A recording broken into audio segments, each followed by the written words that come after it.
વરસાદને લઈને ખેડૂતોને મોટું નુકસાન થયું છે।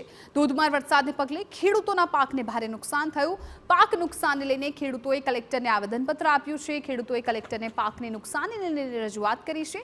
સર્વે કરી યોગ્ય વળતર આપવા ખેડૂતો અત્યારે માંગ કરી રહ્યા છે।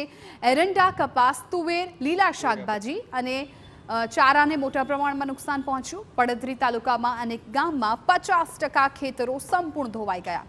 ખેતરોમાં ઊભો પાક નષ્ટ થતા ખેડૂતોને પારાવાર નુકસાની પહોંચી। નુકસાન ગયેલું છે અને મોટાભાગનો કપાસ જે છે તે અતિ ભારે વરસાદના લીધે પલળી બળી અને ઉથળકીને એ પતી ગયો છે। એ સિવાય શાકભાજીના પાક છે, લીલા ચારાના પાક છે કે તુવેર છે કે એ બધા જ પાકોને નુકસાન ગયું છે। તમામ મીડિયાના મિત્રોએ ગામડે અને ખેતરની અંદર જઈ અને જે સર્વે કર્યું છે, જે એના રિપોર્ટિંગ લીધા છે, તેની અંદર પણ એ બધું સ્પષ્ટ જણાય છે।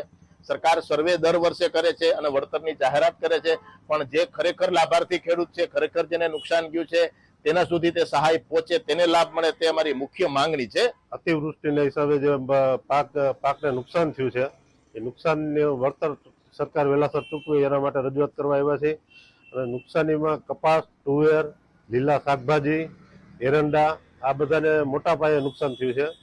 ઓલ ઓવર શાકભાજી તો નાશ જ પામી છે। હવે અન્ય સમાચાર